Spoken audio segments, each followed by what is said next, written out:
The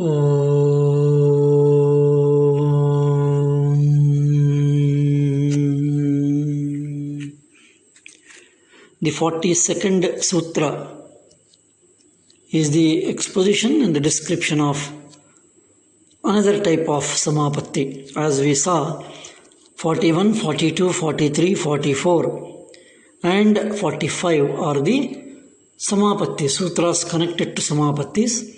And Samapatti is the process of transformation of the Chitta ending into Samadhi. So 42nd Sutra is Tatra Shabdartha Jnana Vikalpaihi Sankirna Savitaraka Samapattihi. Tatra Shabdartha Jnana Vikalpaihi Sankirna Savitaraka Samapattihi. Savitaraka Samapattihi. In the 41 Sutra, what is Samapatti is told, and now here what is Savitaraka Samapatti has been described here. And the Sutra meaning, word to word meaning is very clear and quite simple and understandable.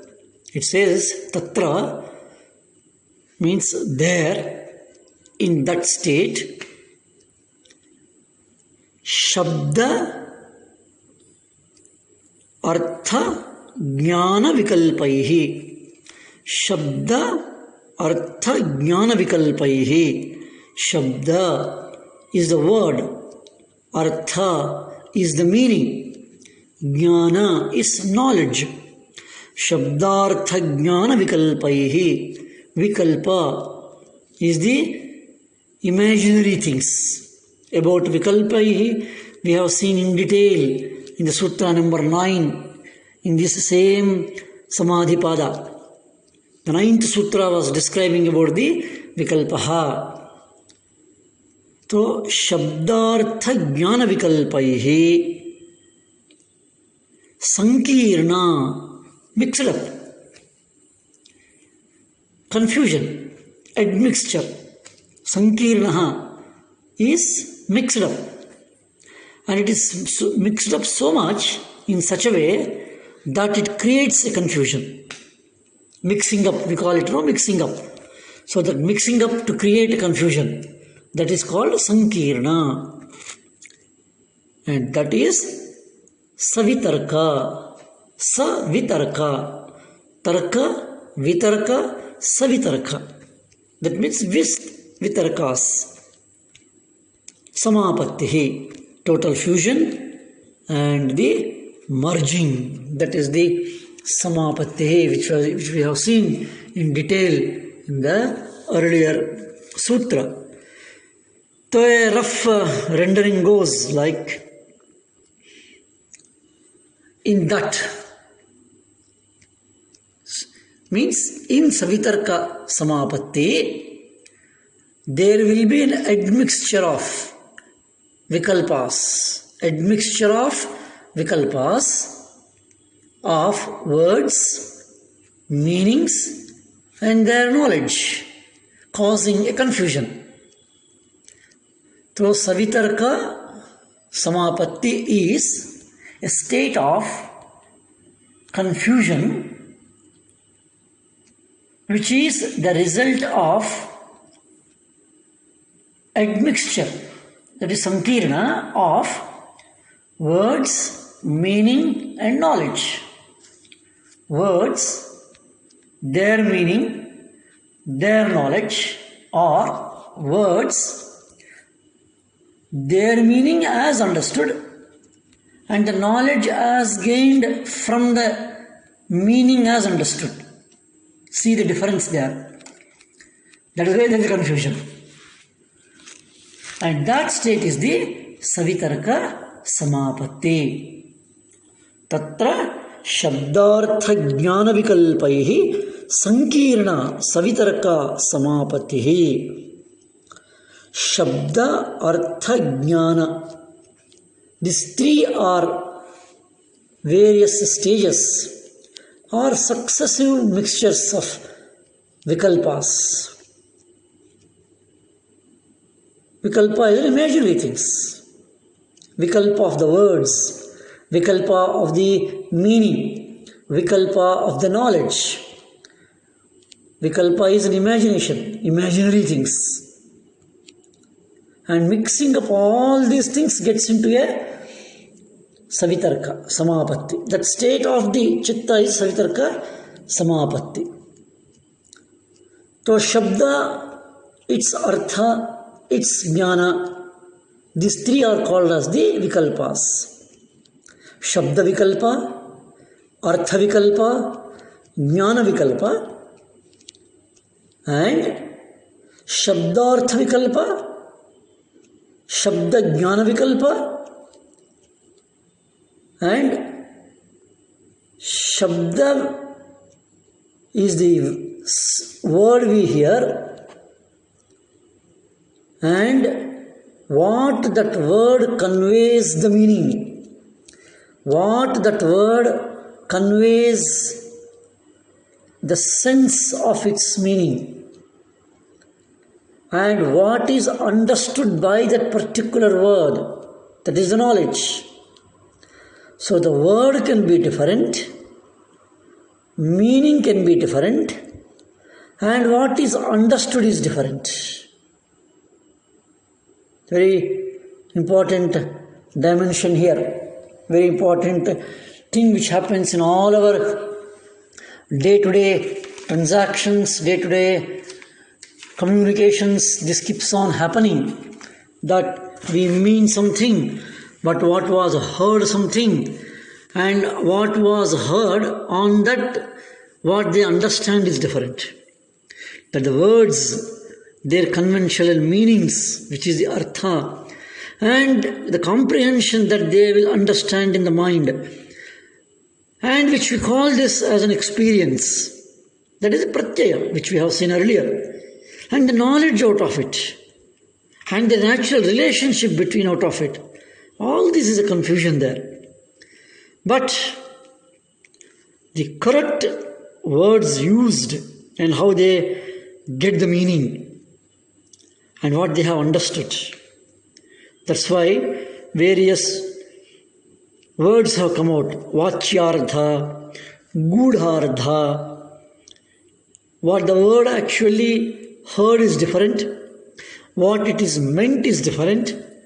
But what the person hears is different, and what he understands is different. It is like that. So the words, meanings, and the understandings and the knowledges which it creates, it all takes a lot of differentiations. And that is how Sankirna, confusion comes. That confused state is the Savitarka. So, out of the three Vikalpas, Savitarka Samapatti comes. This is another important dimension. The word Tatra refers to the state of the Samapatti described in the previous sutra. And this is obviously used to point out that this process is carried out in a state of Samapatti, and it cannot be accomplished by an ordinary person, because a process is involved in that. A specific process is involved in this particular practice or this particular state. So what the Shabda with a particular sense, and that Shabda, what image is created in the mind, that image is the pratyaya, the notion, and from that pratyaya and the notion, what is the jnana, understanding, knowledge comes. All these will have variations, may not align what the speaker or a person means. That is why different individuals think of the same person, same object, same sound, with various interpretations, which can be good or which can be bad. It is only when the mind has been completely isolated from the external influences and reached a particular state, the alignment between Shabdartha Jnana will be perfect. And that perfection is very important. And what this sutra says is that inextricably mixed up in the mind, the variations, and it can be resolved only in the Savitarka Samapatti. And that mixed up is the state of the mind in Savitarka Samadhi, and it can be solved only there. Shabda refers to a knowledge which is based only on the words and is not connected in any way with the object which is being considered. For an example, suppose we say water. Water is not connected to the sound or the word called jal. Jal, sound or word, is not connected to pani. Pani, sound, word, is not connected to Niru. Niru also is not connected to either any of the previous words. There can be another word called as aqua. Sound is different, word is different. Each one are not different. Each one is different. Shabda is different.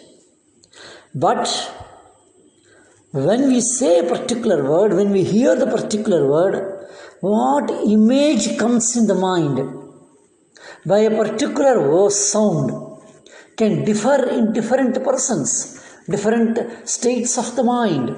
It's not that everybody will get same imagery. Some may get just a water, a diluted water, a flavored water, a river water, a sea water, a rainy water, a drainage water, colored water. So various images will come in the mind, and based on that images,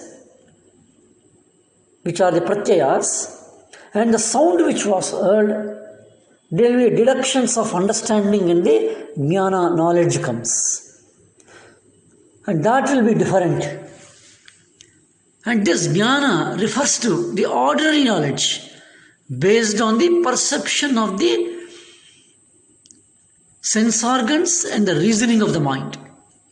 So the condition of not being able to distinguish clearly between these three kinds, Shabdartha Jnana, it can be Shabda Jnana, it can be Artha Jnana, and it is the Jnana of the Jnana. Three kinds of the knowledge, with the result that the mind hovers between them, and there is a vikalpas. This inevitable, this is bound to be there as a natural process as long as these three kinds of knowledge have not separated out. And because of that, there will be the Sankirna. And that Sankirna can be resolved, and that is the state of Savitarka Samapatti. So this is how Savitarka Samapatti has been described, expounded by the Maharshi. That is every day we come into the understanding, we come across this type of Savitarka Samapatti. And this is only a suggestion that how Patanjali Yoga Sutras are very closely interlaced with our own daily existence and need to be understood into our deeper layers. That is how Savitarka Samapatti has been described with a caution. We shall leave this particular sutra that samapatti and samadhi are different, because there will be number of translations. They say it is savitarka samadhi, but it is not that. Maharshi uses the word samapatti, and we shall take it as it is. Om Shanti Shanti Shanti.